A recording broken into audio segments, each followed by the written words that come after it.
Welcome back to the swamp, my friends. While we're all stuck and shut in, I think it's only best we self-quarantine. But we can still tell stories of camping trips, but we can take one in our mind, I guess. These stories, as always, were sent in by viewers just like you, and are allegedly true. If you have a story that you would like to share in a future video, whether it's a camping story or something else, be sure to submit it at swampdweller.net or the email you can find in the description down below. I would love to share your story with everyone here in the swamp. The more stories we can get sent during these quarantines, the longer these videos will be. So definitely send in your stories. Helping me out today is my friend, Lady Spookaria. She runs a great horror-based channel that I'm sure you all will love. And if you're looking for extra content after this, I'd definitely check her out. You can find the link to do so in the description down below. Now, without further ado, let's get into these creepy, allegedly true camping stories that'll creep you out tonight.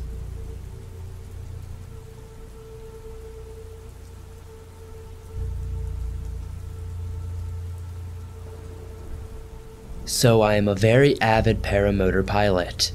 I fly a lot and absolutely love going sightseeing in new places. I had two other friends from childhood. Let's call them Mark and Tim. They didn't fly paramotors like me as they were both afraid of heights. Well, one day Tim invited me and Mark to go on a camping trip with him and his family to Louisiana. I, of course, thinking of my favorite hobby, asked if there would be any room for my paramotor. He said, well, we're taking 2 sprinters, so there should be. Hearing that, I agreed to go.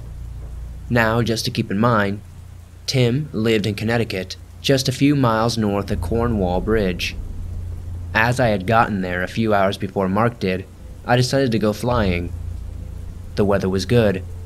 I checked SkyVector for air restrictions, attached my cameras, did my pre-flight, and took off.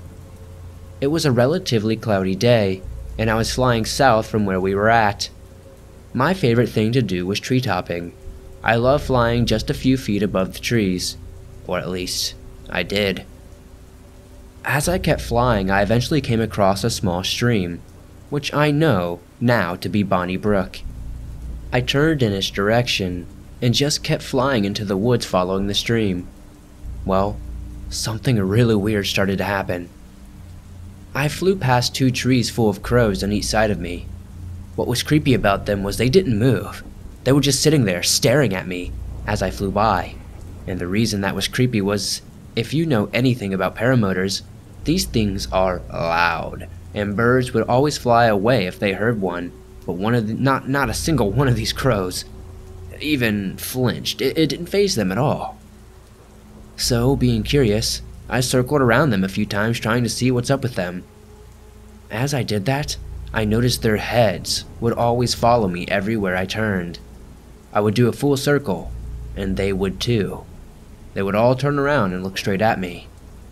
At one point, testing the limits of my curiosity and trying to scare them off, I hit full throttle and flew within like 7 feet of them, and they still didn't move. As funny as it may sound, their heads just tilted to the side, and they, the best way I can put it, kind of looked at me like I'm an idiot. They had that, what is this guy doing, kind of look. So I just thought to myself, whatever, it's just a bunch of weird birds, and kept flying. Well, about a half-mile later, I noticed those weird crows were trailing behind me. Not right behind me, but like 300 to 400 feet behind me. Every time I would do a turn to look back, they stopped and landed on the trees. I start flying again, and they start following. They never did get any closer than 300 feet to me, but even so, that scared the crap out of me, and I squeezed it to full throttle to try and lose them. I did lose them, only to run into another 2 trees full of crows. Except, for this time, when I flew past these crows, almost immediately, I kid you not, I could not hear my motor behind me. It felt like I entered another dimension or something, and the vibe there was just hair-raising creepy. which was weird because to my eyes everything looked normal. Broad daylight, trees and a stream below me. But the feeling of dread I was feeling was as if I was flying over a mile-wide volcano. I literally didn't even care why the motor was quiet. I was so scared. I had the motor on full throttle and all I could think was, I gotta get the heck out of here. I climbed out like 3,000 feet and eventually could see over the hill, all the way to the highway on my right. I think it was Warren Hill Road that I saw. Well, slowly the feeling of dread was leaving me, and when I pulled myself together, I flew back to Tim's house. By the time I got there, Mark had already arrived, and he and Tim were playing video games. Of course, I didn't waste any time. I immediately detached the cameras from my paramotor and showed them what happened. Oddly enough, nothing that I've seen with my eyes showed up on that camera. Not the crows, not the motor being quiet, nothing. Of course, they told me I was tripping. Tim's dad even joked, so which one was it, tequila or Jack Daniels? I vehemently defended my story. I never drink and fly. I told them, and no matter what I said, the jokes just kept coming. No, Zane, well, you weren't drinking. You probably just forgot your helmet and hit a tree branch on the way there. Like, I'm not a Catholic, but I almost had to cross myself to prove I wasn't tripping. But finally, after we fought over it, Mark said, you know, let's drive out there and check it out. Maybe we'll see them too. I immediately agreed because at this point I had the reputation of a nutcase. And Tim, not wanting to rock the boat, also agreed. Well, as we were driving there, I recognized one of the roads that I flew over. That kind of led to where I saw the crows. It was the road that had the only house directly across from it, or, as I now know, Bald Mountain Road. Now, when we turned on it, apparently Tim recognized it too and became very agitated and tried to get us to turn around and leave. Even after the fact, years later, he never did tell me why. All he kept saying was, guys, let's get out of here. And Mark, as always, you could almost bet money on it, if he said it, Tim was going to shut up. Mark went, Tim, quit being a pussy. And lo and behold, Tim shut up. And I'm not gonna lie, being with Mark, he really did feel safe. The dude was 6'3", ripped, and never afraid of anything. This is the kind of guy who would go into somebody's face and would start swinging if they did anything. So I felt pretty safe. Well, that all changed. As we got to the top of the hill, we parked the car right in front of the old metal gate and proceeded to hike to the stream I was flying over. And about a half a mile in, as we were walking, Tim started saying, "Did you hear that?" We assumed he was messing with us, and we said no. He then said it again. "Did you hear that? There's like a knocking sound coming straight ahead of us." Mark said, "Tim, quit being a wuss. If there was a knocking sound, we would have all heard it." We kept on walking, but Tim kept saying the same thing. Mark said, "Tim, if you're going to be such a scaredy cat, at least make yourself useful. Take the keys and go watch the car." Tim did not protest at all. He grabbed the keys and hightailed it. Now this was in late September, and around 6:20 p.m., and we noticed immediately that as soon as Tim left, it was starting to get really, really dark. And I mean we had to use our phone flashlights to see what was in front of us. We kept walking until we came across what looked like an old stone foundation. And that is where the same creepy feeling came over me again. Almost immediately I noticed that aside from the two of us, there was no other sound. However, because Mark was talking most of the way there, he didn't even notice, or was just trying to be the tough guy and pretend he didn't notice. Either way, his calm attitude did put me at a little bit of an ease. Well, a little way up we came across another foundation, and Mark gasped in a sarcastic voice, "Oh no, run, it's a deer!" And truly, there really was a deer standing 15 feet across from us, just on the other side of the stone wall. And let me stress this, it was definitely a real deer. It was not a costume or remote-controlled robot. It had skinny legs like a deer, teeth, tail, everything. We were 15 feet from it, and it was definitely a real animal.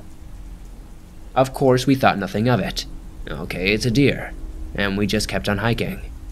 It wasn't until after we reached Bonnie Brook, the stream I flew over, that the real creepy thing started happening. So what happened was, while we were at the brook, Mark, with the help of his flashlight, picked up a really odd-looking rock in the water, which, mind you, looked like a perfect pentacle. He put it in his pocket, and we started heading back. And almost immediately, I got the feeling that something or someone was watching us. We walked for a while, and it went on from a feeling to hearing it. I'm not joking. We started hearing 2 tapping sounds for every 6 to 7 trees that we passed. It started as tapping, which Mark dismissed as woodpeckers, to then 2 knocking sounds, kind of like a knock with a coffee cup on a table, which he also dismissed as woodpeckers, to then 2 heavy thud sounds, which he could no longer dismiss as anything. That was the moment that Mark went completely still, and the first time I've ever seen sheer terror on his face. It was what got me scared more than anything, because I was kind of following his lead.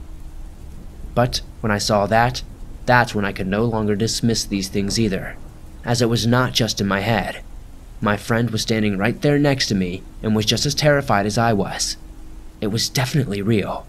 And when I told myself that, it's almost as if he did the same exact thing, because we stood there in utter terror, completely still and silent for a whole 2 or 3 minutes. When nothing happened, Mark said to me very quietly, "All right, on 3, we are going to go take off at full speed, okay?" I nodded yes, and on 3, we took off running. He was definitely running faster than me, and I yelled after him to slow down, which thank God he did. We ran like I'd say 2/3 of the way, when we got tired and stopped to catch our breath. We did the absolute dumbest thing we could ever do when running from the paranormal. We turned around with our flashlights and looked back to see whether anything was following us. And what we saw sent us running and screaming like 2 escaped mental patients. Just there, 35 or 40 feet from us, was a very familiar face. It was the deer from earlier, except it was standing on its hind legs peeking out from behind a tree, and with its front leg, it was giving up the common "come here" motion. For the first 3 seconds we stood there in disbelief, and only after, in a terror-filled voice, Mark uttered the words, Is that a deer telling us to..." He never finished that sentence. We ran screaming like 2 lunatics. We even ran past Tim in the car, who thank God heard us and followed after us. About an hour later I eventually snapped out of it, telling myself things like a deer can't do stuff like that. It's just impossible. It was definitely in my head. Maybe it was carbon monoxide or radiation or some other hallucinogenic gas we inhaled, but no way can a deer do that. Mark also snapped out of it and we went camping as planned. The odd thing about him is after we went back, neither I nor Tim ever heard from him again. Not by phone, not by email, or anything. After doing some really hard thinking about it, I came to the conclusion that it was probably something to do with that pentacle rock that we had picked up. Yes, everything we saw that day was real. We both saw it. Our reaction was the same. How does a hallucinogenic drug show 2 people the exact same thing at the exact same time on a consistent basis? So guys, in my conclusion, stay the heck away from Dudleytown if that's at all possible for you.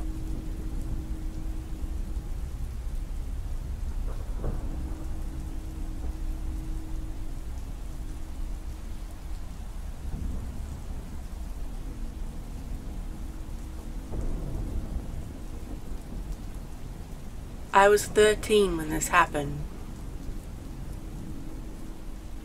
Winter 2018, me and my friend Jenny really got into skiing. There's a lot of snow because we live in Norway. Usually, we went with her dad, but this time we didn't. Everything was great. We were laughing so hard I could barely breathe. But then, we were on a trail that takes us home, so there's something you have to know. The trail is kinda like a T. It's like a right line, so when we saw that the man was coming towards us, we went into that turn. It's kind of confusing. So my friend is a lot better at skiing than I am, so I was behind her and I looked back and saw that man. Keep in mind, we were 300 feet away from him, so we think that he ran towards us when he took that turn, but then slowed down when we could see him. He kept on walking, and then I saw behind me again, and I saw he turned and began sprinting towards us. So I yelled at my friend, "He's coming!" Then we began to run with our skis, but that didn't work, so I had to take off my skis. Finally, I managed to get them off. I was running so fast, but my skis kept falling because I was holding them in my hand, and at this point I could taste blood in my mouth. I was tired, I just wanted to stop, but I couldn't. Finally, we made it up a hill, and that's the path that gets us into the neighborhood. We then kind of stopped because we thought that he was gone. I looked into my friend's eyes, and her pupils were so big, I instantly knew what we ran into. The neighbor and I dropped my ski, but I didn't care. So here's where the miracle happened. Me and my friend are neighbors, just on the opposite side, so her house is closest. Her house is usually locked, but when we ran to the front door, it was unlocked. We ran inside and her mum said, "Are you guys okay?" And we told her everything. We started bawling. Her mum called my dad and he went looking for my ski and the man. He wasn't skiing. He had on black clothing. They found my ski, but I am never going skiing alone again. Never think things like this can't happen to you. It can.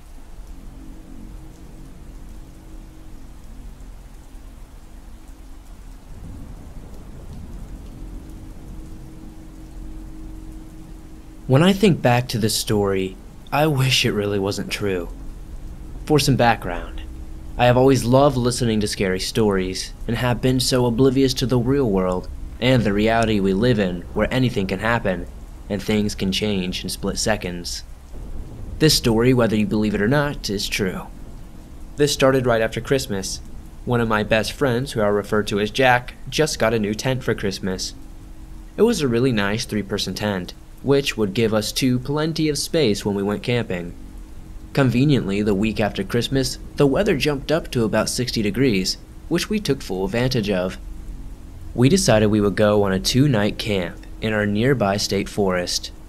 Now, we were very familiar with it and were not the least bit afraid of the woods, the dark, or any creatures roaming in the night.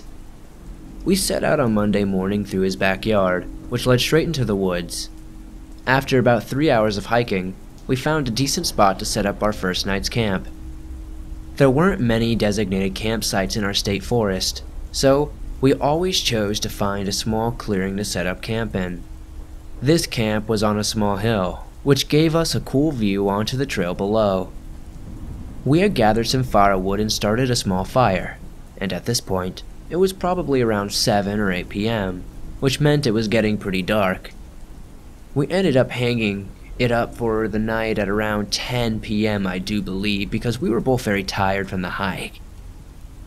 I don't really remember every detail, so please bear with me. I fell asleep before my head hit the pillow, but was soon woke up by a noise outside. It sounded like footsteps, but I couldn't tell from what. They were slow and definitely from a bipedal creature. Now it could be a human. That would be very unlikely, I thought to myself, because we were very far from any civilization and any other campsites. I woke my friend up, who immediately caught on to the situation. While we sat there for a while, just waiting, listening, probably about 10 minutes just doing nothing, when the footsteps suddenly stopped. They just stopped. They didn't fade away, but just, halted. I still remember this so vividly for whatever reason. We stayed up but ended up falling asleep again, assuming whatever was out there had somehow left without us hearing. We awoke the next morning with the sun, honestly completely forgetting about the previous night's event. We went on with our normal breakfast, packed up, and hiked another 2 hours or so to a larger clearing and chose here to set up camp. We did the usual: set a fire, ate, talked for hours, and went to the tent to sleep. However, this night, the footsteps came before we even fell asleep. This time, they were different though. They sounded more human, if that makes sense. Out of nowhere, Jack mumbled what sounded like, "I'm done with this," and climbed out of the tent. It took me a second to comprehend, but I followed after, realizing what he just did. But when I stepped out, he was gone. Now the clearing was too big for him to just up and disappear, or even run to the tree line. I called his name, but I got no response. I called his phone and I hear it ring. It was from inside the tent. I shined my flashlight around the clearing but saw absolutely nothing. But at this point it was way too dark to go looking for him. So I prayed to God that he ran after something and would be back momentarily. Once again I fell asleep from being so tired. I woke up even earlier this time, confused. I was on the ground at our last campsite. This campsite was miles away, much too far to walk in the night.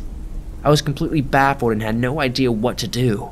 I had nothing but the flashlight and the phone that was in my hand when I fell asleep. I again called Jack straight to the voicemail this time. I started to freak out, knowing something was seriously wrong.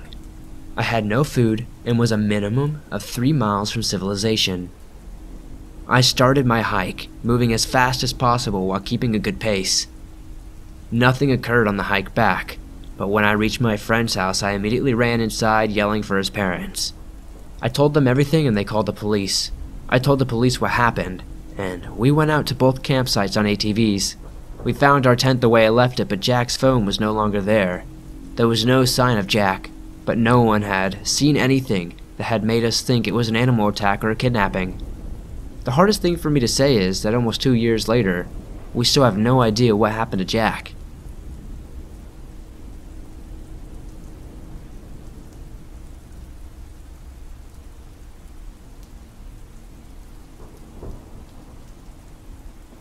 First of all, this is not my story. This is my grandpa's story. Now let's get into it. When my grandpa was 14 to 15 years old, they went to a summer camp with a couple of friends. The camp was in the middle of a forest next to a little river that connects to a lake where my grandpa's quote-unquote gang was hanging out, whenever they had free time or whenever they could. My grandpa told me they heard something on the first day in the woods when they were walking to the camp. It was something agile and fast, but they shushed it as some kind of animal. When the first night came, they heard something banging on the door. They checked it out, but no one was there. They thought maybe someone was just messing with them.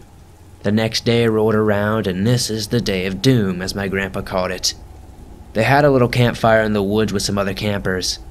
The other campers said goodbye and returned to their cabins. After the other campers returned, something like a big branch snapped behind them. It was so loud that it was unusual. Being the teens they were, they went and investigated. They saw thin, human-like footsteps leading to the lake. They went around the lake following the footsteps. It leads to a cave-like structure. They couldn't make it out. It was so dark. They went in just a little bit and my grandfather regretted that move for his entire life. As soon as they went in, their noses were hit with a disgusting smell.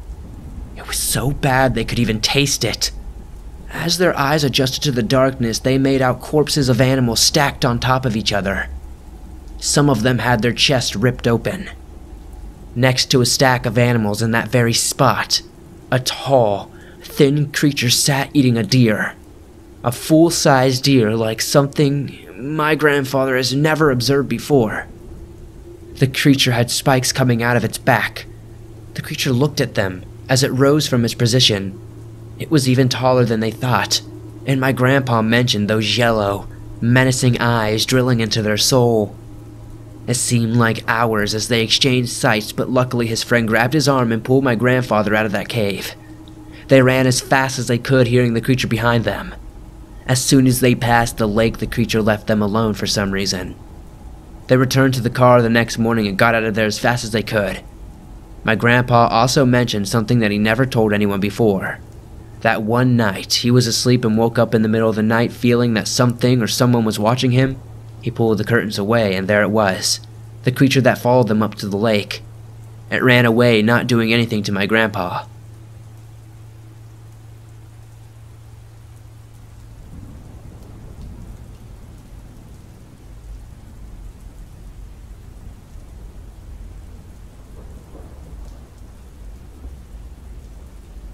Some years ago, when I was in the scouting program before I got my Eagle, I was at a scout camp in the woods of California. My troop and I were working on merit badges and the like, enjoying the outdoors and doing stupid stuff that scouts do, like locking people who didn't pee on trees in the porta potties and tying crazy knots. To this day, though, I remember being at the rifle shooting station with some other kids in my troop and noticing a man sitting in the corner watching us all. He was an older man, with a big nose and a wide-brim hat. He was maybe mid-70s or so. The weird thing about him is that he would just stare at the scouts and mumble to himself constantly. I had no idea who he was, and neither did anyone else around there. We figured he must have been a part of, like, the troop or a staff member or something. We just figured he had some mental problems or something, and we just kind of disregarded him entirely. But throughout the week we would see this guy just wandering around, and there was no real pattern to where he would be or who he would be with at any given time. One day, while we were waiting in line for our lunch, my troop and I, for whatever reason, began trying to sing Do, Re, Mi, Fa, Sol, La, Ti from The Sound of Music. I have no idea why, maybe we were trying to make our own version or something, but out of nowhere, this weird old man walks up to us and begins singing the song while he stared at us with an offsetting smile. We kind of sang along as he did before he finally walked off, and we all felt strange and began talking about something else. Not that he was dangerous, he just was creepy, and to this day I don't know who he was or what he was doing there. I even asked some of the staff members and they said they had no idea who he was, so I kind of just questioned why they didn't shoo him off.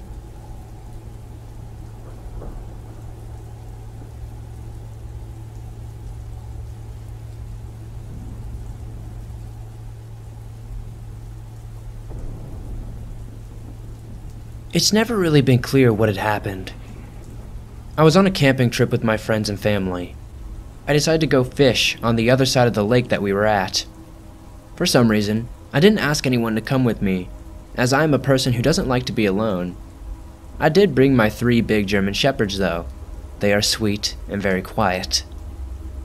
I had cast a new line with a worm on it. When one of my dogs ran off, I quickly got a holder from my rod and ran after him. While I ran into the wooded area, I heard my other 2 dogs yelp.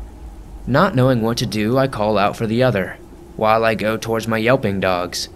But when I got there, all 3 of my dogs were there, playing in the water like nothing had happened. Confused, I brushed it off as maybe they bit a deer. 3 or so hours later, I caught 1 fish. I hiked up to my campsite to see my mom and my friend. They looked pale as if someone died. When I got closer, I saw one of my dogs had been mauled. I didn't understand. I looked behind me and saw all 3 of my dogs trotting up the hill, soaking wet. A park ranger then drives up and asks if we were okay. I looked down again and the body was gone. My mom looked fine, and all the rest of my friends and family were back. I didn't understand. After that point, I woke up in my bed. My mom later explained I had fainted and had an anxiety attack. Well, that's my weird story. I don't know if it's any good, but it did scare the living crap out of me.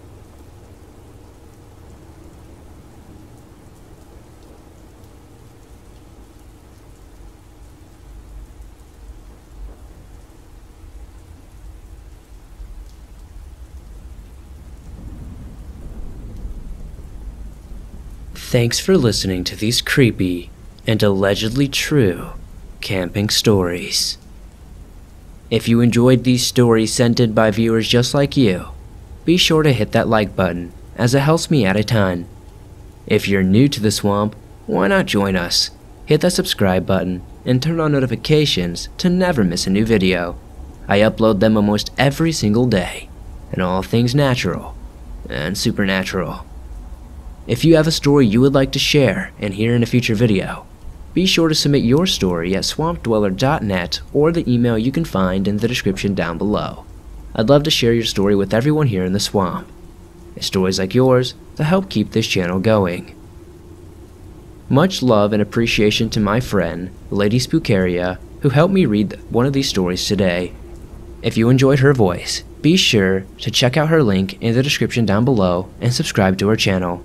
It would mean a lot to me and her if you checked out her content. If you're not aware, you can download your favorite Swamp Dweller scary stories on iTunes, Spotify, Stitcher Radio, and just about anywhere else you listen to podcasts. Be safe out there during this quarantine, my friends. I'll see you guys soon with another creepy video.